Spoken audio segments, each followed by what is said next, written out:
Welcome to the ReRooted Podcast with Francesca Maximé, trauma-sensitive mindfulness meditation teacher and poet. Together, we'll take a closer look at approaches to transforming trauma with insights from psychology, neuroscience, spirituality, social justice, and the creative arts. Join Francesca and her guests for an exploration of our shared connection and how we can cultivate greater compassion for ourselves and for others.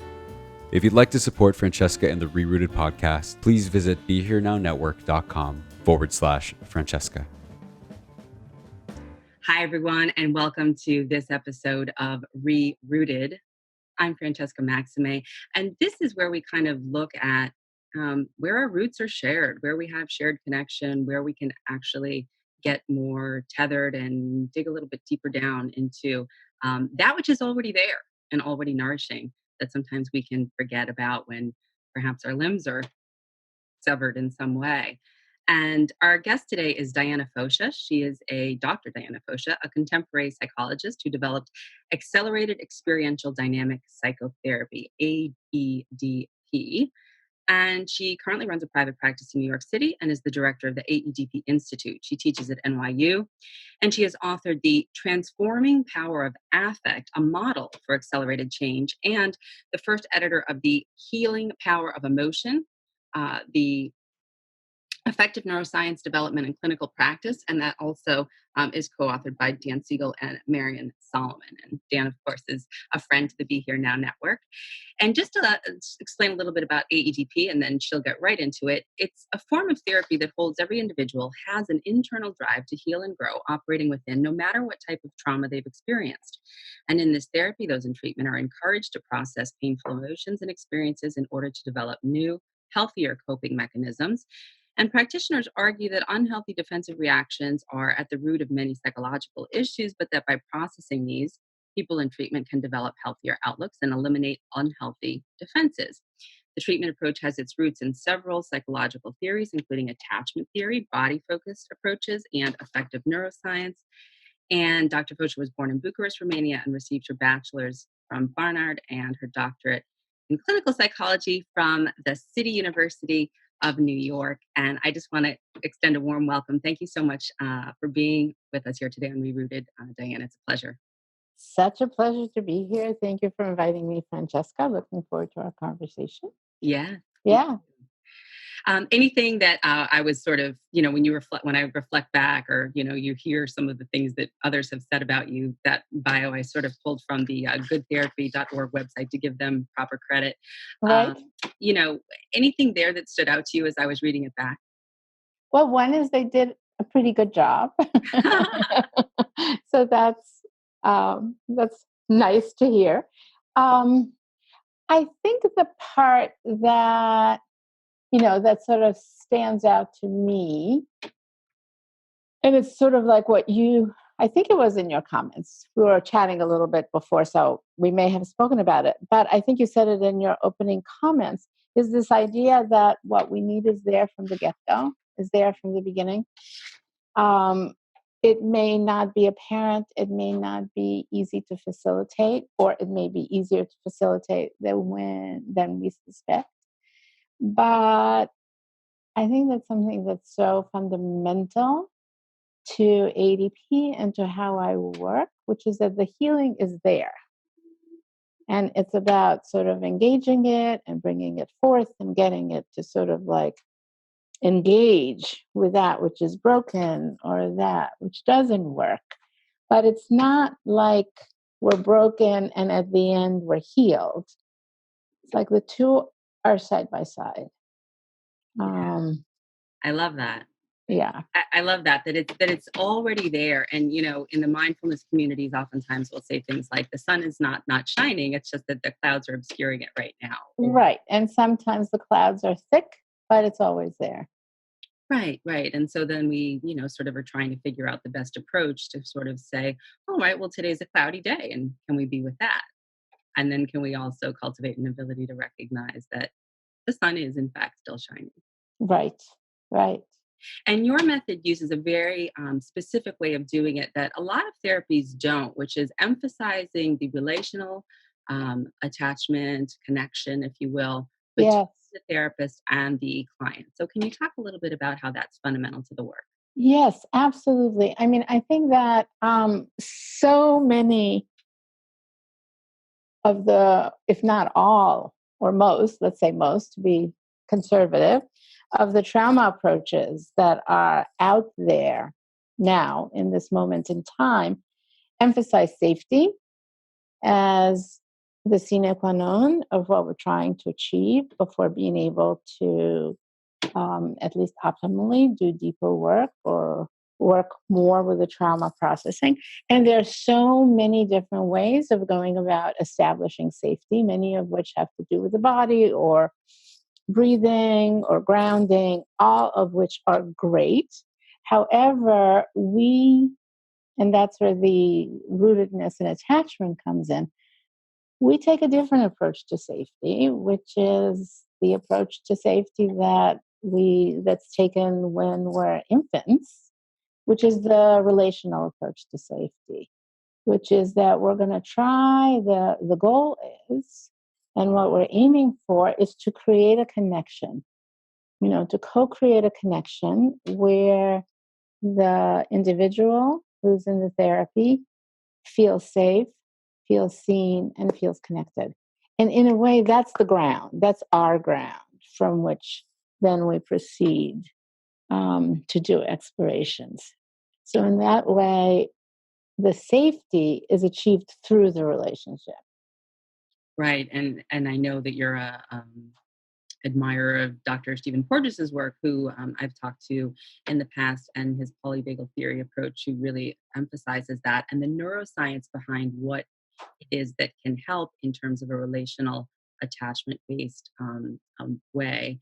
And so can you talk a little bit about some of the things that might have gone not the way that the infant might have wanted or needed when it was a child, that then can be, I won't say recreated, but created fresh and anew to reconnect with that sun that always shines, that's already Right. that was never gone. Yeah. I mean, I think that, to go to Porges, to Steve Porges's work, regardless of one's traumatic history, the capacity for what he calls the social engagement system coming online, which is the nervous system's underpinnings for safety, it's always there. If you just, in his method, sort of manipulate, I mean, you can do it relationally, you can manipulate the environment with sound, etc. And with food, right? The breaking of bread, there's so many ways of getting people in their bodies and feeling safer. Now, the reason why I'm going back to that is that no matter how deep the attachment trauma is, and I'm going to talk about that in a moment, we hold the same thing with respect to attachment as we do with healing, which is that the capacity for it is always there if you present the right conditions. It doesn't mean it's easy. It doesn't mean that you get it in a second. With some people you do, and with some people it may take a very long time. But it's a very different mindset or heart and mindset for the therapist to sort of operate from a place of, I may not feel it, it may not be evident, but I know it's there, versus it's not there, we have to start from scratch, we have to build it from the ground up. So it's the same with attachment. Having said that, there are unfortunately so many different ways in which things can go awry in early development, from breaks in attunement, which put the infant in a state of stress. These are the misattunements of everyday life, but if they're done consistently, where the caregiver is missing the child and not seeing the child and not being responsive to what's needed, the stress levels rise and they don't get regulated. So that's one one way, all the way to sort of more severe conditions like the depression or the psychosis of the mother or an illness in the family. I've worked with a couple of patients who, where the family experienced a huge loss at the time of their birth. In a couple of cases, when another child had just died as this new baby comes into the world. And so clearly the family is in a state of trauma. The mother is in acute grief. And here's this new life coming into this world. Those are far from optimal conditions, right?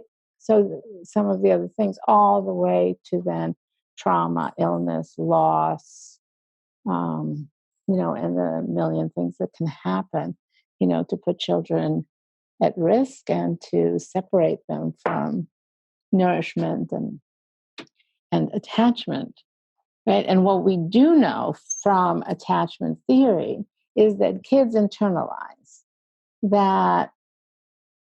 They internalize that if there's a relationship between the child and the caregiver, the nature of that relationship then gets internalized.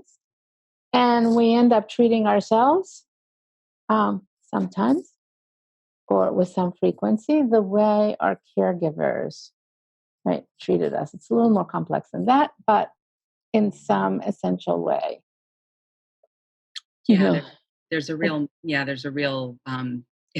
embodied adaptive learning there with what was available, which makes exactly ideal.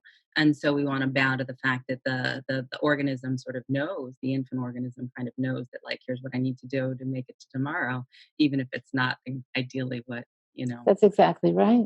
Yeah. Right? And so as you talk about that with grief, it reminds me of my mindfulness meditation teacher, mentor, Jack Portfield, talks a lot about how his teachers, I believe, if I'm quoting this correctly, or, alluding to this correctly, that they say something along the lines of the whole of the path or all of the path or much of the path is letting go. And they talk about tears of the way, meaning that we're processing through oftentimes sort of the decalcification of all of this held grief over what I think oftentimes is ambiguous losses or Mm-hmm. not connected in some way that are kind of floating around and feel like helping us, survive, but feeling fragmented. And through this relational field with your model, you're actually calling on therapists to be willing to do their own work so that they can show up in this way. Yes. And then that being the safe container that the client can step into. Yes, I think you said it very beautifully, right? It is. We talk about sort of patient safety and therapist risk taking. That like the therapist has to like really show up and be willing to be vulnerable and be willing to engage. That's another piece of this, which is that the old psychoanalytic model of neutrality is counter. It's not just that it's not quite applicable, it's counter to this work. You can't do this work with neutral face.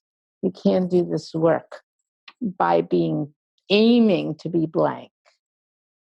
Number one, it's hardly ever achieved, but that's a detail. But separate from that, even the trying to suppress natural reactions to achieve this kind of neutrality is really counter to everything that establishing a safe relational field is about, where the affect and the empathy and the delight and, whatever it is that the other evokes, their suffering evokes empathy or compassion, their delightfulness evokes joy or, whatever it is, that's part of the co-creation of safety, that the therapist is a human and it's an engaged human at that. I love that you're saying that because I think there was a part here somewhere that I had pulled from another talk that you had done that said something about the therapist holding the client existing in the heart and mind of the other, and Yeah. how rich and nourishing that would feel. I know a lot of folks want their partners, their spouses. They would just hope that their spouse would be able to just let them be who they are as they are in that moment. And yet there's so many defenses that have been built up around even allowing that. And then God forbid they've ever had a taste of it. If it isn't sustained somehow, then it can be very disappointing in a regular relationship. But in a therapeutic relationship in the AEDP model, you're really showing that therapists can continue to show up and do this time and time again. So the receiver's organism can actually start to integrate what that feels like. Yeah. Again, I think you said it very beautifully. There's something, these are sort of small moments, but, making a reference to something one's patient said a couple of weeks ago, and saying, like you were talking about that, and I was thinking about that, or, oh, as you're talking now, I'm thinking of that. And people's eyes light up and say, you remember? Or remembering the name of the sister. Just, again, small things and big things. But sometimes the small things, like little details, like remembering the sister's name or remembering, oh, you told me your birthday's coming up, can evoke such a profound, sense of, oh, I exist for you. And then, of course, in deeper and subtler ways of just having a sense of this is what this person needs, or that's how they move in the world, and how I'm going to interact with them shows that I have a sense of that, and feeling seen and cared about in those terms is just huge. People melt, just melt in defenses, because the thing from Good Therapy talked about defenses. Again, talked about it very well. And you have to get past defenses to get to these experiences of connection or of emotion or in the body. And sometimes these small things that aren't even intended as interventions, are sort of part of the relational interacting, can be more potent than much more formal ways in which therapists try to deal with, like, reducing the impact of defenses, just because they melt people. Right. Yeah. And once someone is able to allow their nervous system to kind of, as you said, melt, and just like in somatic experiencing, we'll say settle, and just sort of rest a little bit. In mindfulness communities at a retreat, sometimes people will just sort of, a couple days, they'll drop in, not check out, but drop in. Right. Different kind of quality there. Different qualities. And that when you feel like you can drop in, that there's something else that's possible, perhaps something fresh that can come out of that otherwise might not have ever been gotten to, because there was a real wall around that, perhaps. Yes. It's so interesting. What I was doing this morning, I was finishing editing a tape, because I teach from psychotherapy videotapes. So I'm preparing for a webinar that I'm teaching, and I was editing this tape of a therapy I had done a couple of years ago. And I'm working with this lovely woman who simultaneously is very resilient and has had more trauma, more complex trauma than anybody can imagine. One of these situations where you just wonder, how people manage to survive and be human beings in the world. One of those histories. So we were working with a piece of the trauma from her past. And it's sort of, we found a way to process its through. And this is somebody who just had a lot of nervous tension and a lot of self-soothing and rubbing her arms and all this kind of agitation, as well as trying to contain very intense traumatic emotions. And after this particular set of interventions, you just see this calming in her body. And she says this very beautiful thing. She says, I finally feel like I have some space around me and I can inhabit the space. Beautiful. Which is just gorgeous. Just gorgeous. That I can inhabit the space. That It's there both. is space and that I can inhabit it. Right. And maybe she even says that my body can inhabit the space. Mm-hmm. Yeah, the whole of her. Yeah. Right. Beautiful. Because of the safety that was created. The safety, and in this particular case, it was the safety and having processed something through where it reverses. It, it changes. And you call that transformance, is that right? Yeah, I think transformance refers actually to something a little different. Please explain. Transformance refers really to what we're talking about at the beginning, which is this drive towards healing that's inside us at all times. So less in the relational field, but what's in... It has nothing to do, it can be relational, but it doesn't need to be. It's really whether if you want to use neuroscience, it's the potential for positive neuroplasticity. Mm-hmm. Or you can talk about the healing within or the sun that's always there. The ideas are very similar, but I think transformance, really. So I am with this woman whom I've just described, one of the just worst traumatic histories I have heard. If she didn't want to come out from under the table, that would make sense. But at the same time, she's a full human being with a full life and relationships, and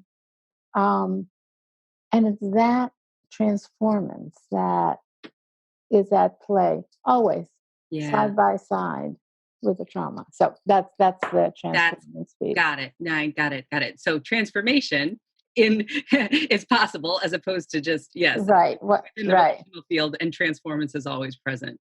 Yes, and just for a second to sort of where that comes from is that my background prior to doing this work, how I was initially trained is psychoanalytic psychodynamic, which is a very rich training, but it's very pathology oriented, and there's an endless and rich vocabulary for things that go wrong, but very few words for things that go right.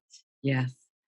And I was just thinking about that. Like, why do we call it mental illness? Why wouldn't we call it a mental or emotional wellness? You could refer to the same body of work and you could frame it in a different way. Exactly.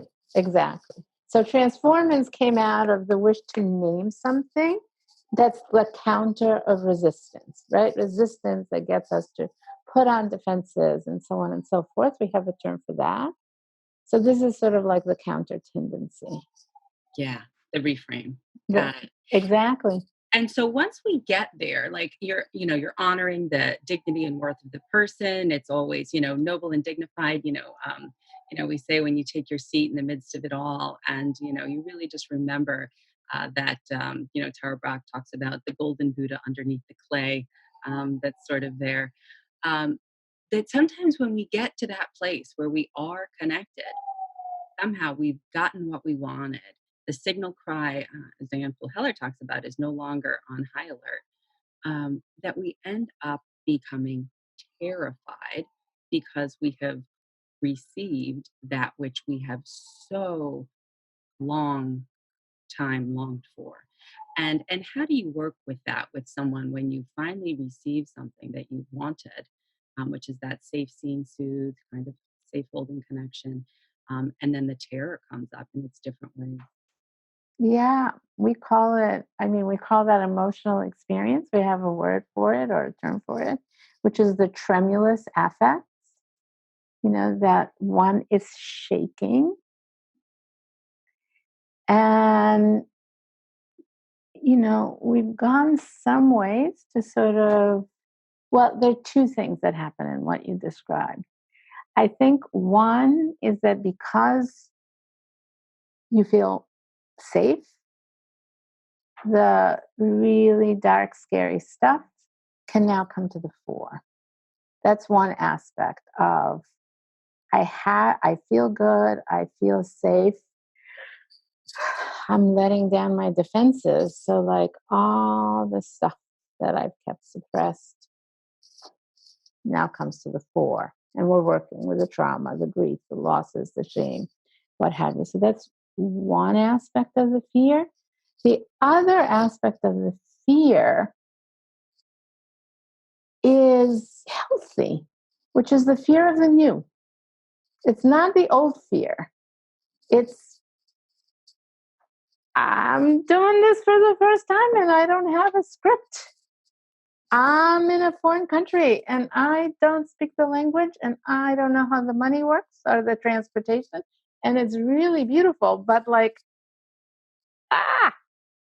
Yeah. right? There's that fear, right? Which is the fear of the new, or I'm on the edge of the diving board and the water looks beautiful, but ooh. Right, these are normative fears. And I think that's where an attachment orientation is beautiful, because it's just about holding and normalizing and saying, of course you're afraid. Of course you haven't done this before. We'll figure it out together. Right, that's... Yeah. And that reminds me of even some of the work with my clients where they've been,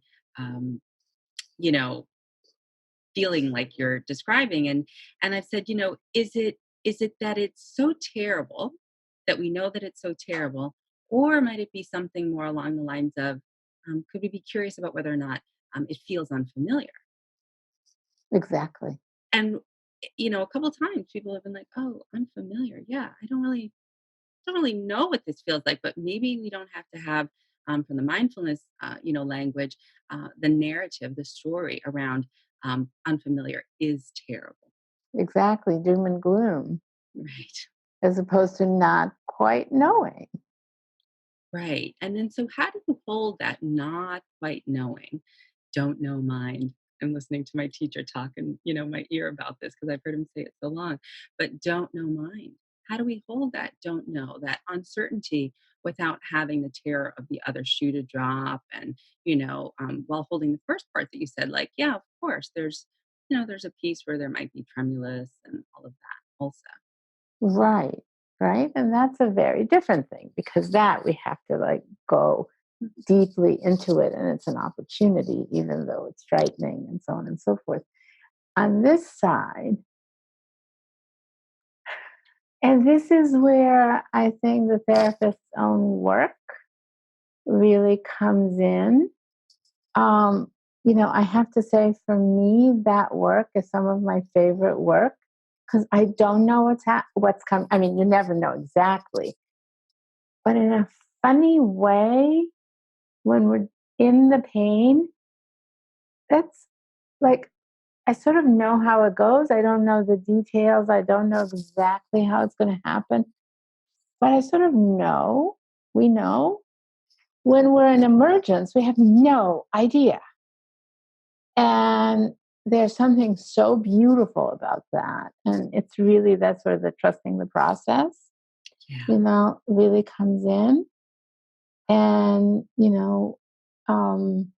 so that my comfort and even love for the emergence, let's see what this exploration will yield. Mm-hmm. I think that, in that way, that's the attachment perspective, that when you're exploring, if the caregiver feels okay, the kid feels safe. If the mom is scared, then the child will be scared and nothing ever happens. But if the parent is saying, okay, let's see, let's check it out, what might come up. It's a very different kind of vibe that just allows that tremulousness, to sort of calm a little bit and for the curiosity, to Yeah. come on board. Like, oh, this is unfamiliar. Let's see what happens. It's sort of cool. Right, right. Yeah. I might actually like this kind of vegetable or something. I might not hate it. Two things. One is that it reminds me of Eugene Gendlin focusing like the felt sense, but like what's fresh, what's the implicit, what's the thing that wants to move forward. Exactly. Your term is the emergence. What has yet to be born, right? Because again, from the sort of wisdom teachings that everything is in this constant state of shifting, and when we're more attuned to process and not just to sort of having fixed ideas about what is always going to happen, and we open with that curiosity, we can open the pathway to something new being born. And a lot of understanding around that, I think, as you mentioned earlier, the neuroscience, you were just talking about the settling there. Can you talk about how that informs your work, and even what has become a new, dare I say, more popular form of doing therapeutic work around particularly trauma, but also in other ways also. Yeah. I mean, I think there used to be so many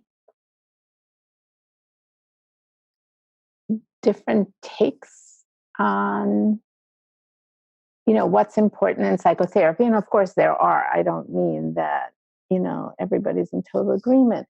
But, there's something about, for instance, understanding something about the power of right brain to right brain communication, or limbic resonance, right? That when you have emotion and when you have facial expressions and you attune to tone or body energy, to all of these nonverbal qualities, and you get entrained and attuned, there's stress reduction, the amygdala calms down, connection is formed, safety is formed.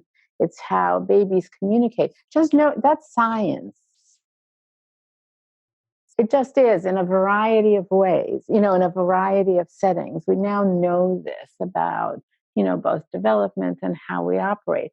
You translate it into psychotherapy, it tells you something about, well, are you going to try to sort of move in this kind of neutral, authoritative, well, let me give you some information. Let me tell you how trauma operates. Let me tell you what happens. Do you do that? Or do you try to get in tune and connect and help their body calm down by maybe attuning to your body, and so on and so on? That's just one example of how really understanding something about how we connect and what happens to our nervous systems when we do just influences sort of how we go about it. Or, like just a very simple, something that I learned from Steve Porges when I grasped the polyvagal theory. And I'm not going to do it justice because I always sort of forget the science of the eardrum. But he says, that when we're in fight flight, the eardrum is either tense or not tense. But the eardrum has a particular characteristic which allows it to register better the low sounds, which is sort of like the sound of the predators. And that when we're in that activated state, we don't process speech, the nuances of spoken language, never mind that our brains are not processing it. Even just the physical quality of the eardrum, it's not registering these fine distinctions. Well, it helped me, deal with my teenage daughter. I thought there's no point in having an argument until everybody calms down. It's a slightly, well, it's not a trivial example at all, actually. Not at all. It's a profound one, and it affected my parenting. But also, I think, in work with patients who are dysregulated, just understanding, telling them what's going on or saying, explaining as a rule, the sort of the top down is not, or challenging them on their false assumptions or something like that. That's not going to do it. If you want to have a conversation, even a challenging conversation, everybody has to sort of chill out and get their nervous systems to engage and calm down. And then you can have a conversation about a difficult topic that, that you're not maybe necessarily on the same side of. Yeah.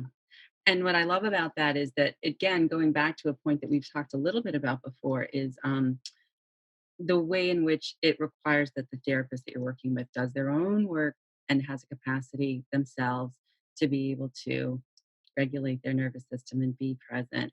And I just want to ask you about that, because I think maybe a lot of folks would be terrified if they were therapists to go there and try to do that work, because in some ways, maybe they're not quite ready for that. And so, yeah, can you talk a little about that? Yeah, I mean, I think, it's, to be perfectly honest, that seems so hard for me to imagine. But of course, it is the case. Again, I think it's like when we're earlier in our careers and sort of are very enamored of theories and understanding, and just if I really grasp the nervous system or the polyvagal theory or these theories of trauma or ADP and transformation, and I really understand it, then I'll be a wonderful therapist, which can take you a fairly long way. But particularly when we're dealing with things that are not primarily mediated by the cortex, and they evoke our emotions and they evoke our attachment histories or our trauma histories or whatever, then we're out of this beautiful, lovely, orderly place, of the cortex. And I think you discover sort of quickly that more studying, or more reading is not really going to be, the route to that. And then I think that's one piece. And I think the other, there's nothing like experiential learning, a quick experiential learning to sort of say, oh, it's scary, but it's also so good. Once you have that experience. So for instance, in our trainings, when we do trainings, we do didactic trainings. And as I said, I teach a lot. In AEDP, we teach from videotape so that you can, so on and so forth. But we also have experiential practices. People practice with each other the skills they're learning. And at the beginning, and here is something that was a sort of piece of learning for me, my colleagues and I, when we first started to sort of put in the experiential part, the idea was that this is for the therapist, that we want to give the therapist practice. And we would say all of these things. Remember, it's a training, which it is, take care of yourself, which you should do, etc. But we weren't paying that much attention. We're paying attention to the experience of the person in the patient role so that it stayed safe. But we thought the learning was for the therapist. And what the feedback that we got was that it was great training for the therapist, but it was amazing training, learning in the role of the patient, because you got to have an experience of what the therapy did from the receiver of it. Beautiful. Right? And this was from the feedback that we got from the participants. So just, like a little 20-minute practice and a training I think that once you have a taste or you see on a videotape, it's scary, but oh my God, look what happens when they get to the other side. Right. And you just did that with your finger to kind of whoop, like, sort of when you kind of make that connection. And I've felt it and been there and been privileged to hold that space and bear witness and be in resonance with students and clients when they sort of come there and perhaps guide or cultivate a certain, container around that also, as I know you do. That there's something in our meditation communities just known as insight meditation, the Theravada tradition, that moment of really kind of getting something at a wisdom level, at a knowing level, at almost a larger level of you become more at one with the knowing itself, which was already there, as we talked about, but that you're now kind of connected to that knowing, deeper understanding about it in a way that before was inaccessible. It just didn't like put two and two together. But that once that's facilitated and that shift, I think to go back to Genlin's language can happen, that does in fact, that's like, I don't want to say you're sold, but like, then things are, that new things are possible. Right. But I mean, it's not sold because it's not the right metaphor, right? It's a commercial metaphor. But I think actually Genlin has this beautiful quote that I use in my training, which is, he says something like, once you have the experience of change, you no longer wander around in the desert lost looking for it. You know what it is. And even if you lose it, you know what you're going for. And I think that's very true. And it doesn't need to happen in some massive way. Just having an experience witnessing somebody else's transformation by watching a videotape or doing a little piece of work, in a training where you actually have an experience of going into something that's hard, going through something difficult and coming out the other side with knowing, with lightness, with expansiveness, I think makes people, like in, what is it? When Sally met Harry, I'll have what she's having. I want that. I want that. Yeah. No, exactly. I love that. And I also want to mention too that because it's born out of in your model, in your modality, the relational field, and yet you're not encouraging people, of course, to be dependent on their therapist or to have a relationship with their therapist that lasts forever and ever necessarily. So can you explain how one can then, by learning this, by grokking this, by knowing this experience of change, as you just mentioned, that becomes a part of you that you can take to perhaps work with your own self and relationships? Yeah. I mean, we've talked a lot in this conversation about the relational aspect. There's also the personal experiential aspect. So I always think that there are two dimensions operating, and one is the horizontal dimension, which is the relational field that's out here, that's like this, horizontal. And then there's the experiential or vertical dimension, which is about having an experience, it's in the context of a relational situation, but it's one's own experience. And in a way, the safety facilitates it.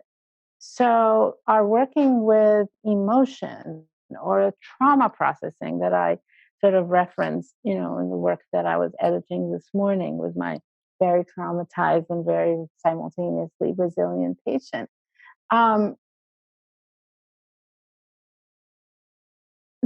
We're holding the work together, but something is being facilitated that's on the inside. And it's this processing of an experience through going deep and where it was stuck. That's the trauma. It gets stuck in the body. It doesn't process through. The emotion is defended against. And you're sort of helping the emotion start to flow, go through those painful places, and then come out the other side. Now, what we didn't talk about, which is an aspect of AEDP that is really congruent with contemplative practices, and we get to, crazily to some of the same phenomena through psychotherapy rather, is that when we have this thing called metatherapeutic processing, which means that when somebody has an experience of change for the better, they've gone from feeling bad to feeling good. Usually you feel good, stay with that, and that's very nice, and we're done. For us, that's the beginning of the next phase of work, which is that we focus in on the very experience of change and still work with it experientially. And when you do that, these wild things happen, right? That the change and the transformation and the energy expands and spirals upward, and there's more energy and more vitality. And it culminates in what you were talking about, these states of expansiveness and calm that feel transpersonal, feel like one's knowing is a very deep kind of knowing. Where people say these beautiful, amazing, poetic, paradoxical things like, I have finally found my home, which I have never had. Right. Right? This gorgeous thing that feels like it's a line from a poem, but I'm actually quoting, a patient who said that, Beautiful. Right? So that's really, I think, this such congruence, and coming at it in different ways through a contemplative practice or through this particular kind of relational and experiential psychotherapy. Because as I said, the relationship creates the safety in a way so the person can do their work. Right. And as we begin to wind down, I know that there's sort of an awareness that I would like to ask you about around the more social constructs of trauma, like the larger container of patriarchy or racism or oppression in various forms, socioeconomic, that we live in. And then knowing these kinds of therapeutic approaches are very helpful to so many people. And then also knowing some of the limitations around access to care for other kinds of populations that perhaps can't afford it, or where do we meet with this as people, as therapists, if anyone's listening, as lay people, as I'm just curious. Right. I mean, so we're at a moment in time in this country where that question is becoming non-discretionary. And I think so many people are addressing it, and that includes us in the AEDP Institute. I think we're really, that's on our agenda starting at the beginning of the year of number one, sort of doing our own work with it. And secondly, beginning to address those questions. I mean, how do we transcend that? One level, which we have, is scholarships and fellowships for, which is very important for people who it's, training that costs money. So therefore, helping people be able to afford it is a big deal. But that's just one aspect. Having the availability. And we're sort of like talking about initiatives to start to consult to agencies. I think most of my, the faculty of the AEDP Institute, I certainly know I have that practice. I have a couple of, dedicated spots for pro bono clients who can't afford private fees and so on and so forth.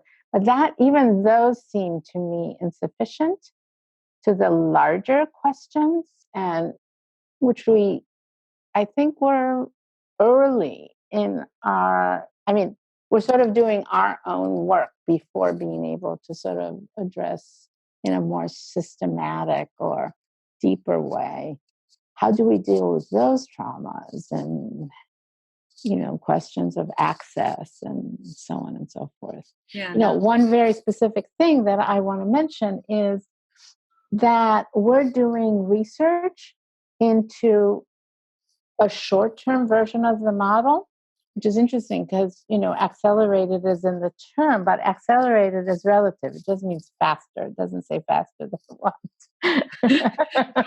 Don't mistake it. Yeah, right. It's faster than it would otherwise take. Well, in somatic experiencing, we say slow is fast. Right. But, usually in sort of the mainstream AEDP, we don't work with a time limit. And we're now sort of going back to some of my earlier roots in short-term therapy, and we've created a 16-session model of AEDP, which means that more people have access to it. So this is really just a very early engagement with that question, but we're engaging it. And I think that's important that you asked it. I appreciate that. Thank you. And I appreciate what you're doing. And I think it's something that everybody's looking at and everybody is trying to figure out what's the best way to be, again, going back to this relational sort of analogy, but not just the witness, but the partner, not just the witness and not just the ally, but the partner, right? Exactly. How do we become that partner in transforming change and of actually shifting things and spiraling up societally, and not just because I think as we each are a drop in the ocean, we sort of change the tenor of the water, right? Yeah. Probably mixing metaphors again, but you get what I'm saying. Trying to mix metaphors, bringing more things in. Well, is there anything else you'd like to add before we close with this beautiful heart-centered and, dare I say, love-centered approach that is a heart-mind way of healing? No, really, just thank you so much. This has been such a lovely conversation, and it has that sort of quality of emergence, in that it feels like I just looked at the time a few minutes ago and saw that we're very close to the end of the hour, and it feels like we just got started. So so I really just wanted to thank you for a very engaged conversation. Well, likewise, and I feel similarly, and I hope that we can perhaps engage again in the future in some way. And again, for folks who would like to learn more, it's AEDP. This is, I believe, the latest book, The Healing Power of Emotion, Effective Neuroscience Development and Clinical Practice. And it might be a little wonky for some folks, but certainly you can learn more and Google Dr. Diana Fosha for more information. And of course, she has the other first book, The Transforming Power of Affect, a Model for Accelerated Change. And Francesca, if I may give people the website for AEDP, where there's a ton of stuff, including a ton of papers. Please do. Which is www.aedpinstitute.org. AEDP Institute is one word. And you can truly find a lot of resources there. So beautiful. And we'll have that link on the website page for you also. Thank you so much, Diana. So much appreciation for you and all that you do. And I wish you well. Thank you. You as well. Thank you so much. Take care.